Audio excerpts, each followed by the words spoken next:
sa kampuran. Nagapadangat sa katarong alang sa gidaog-daog. Nagahatag o pagkaon sa gigutom. Ang Ginoo nagaluwas sa mga bihag.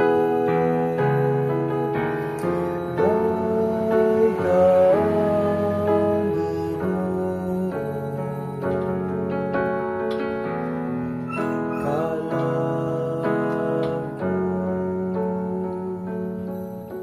Ang Ginoo naghatag ug pagtan-aw sa butang. Ang Ginoo nagabangon kanila nga nahi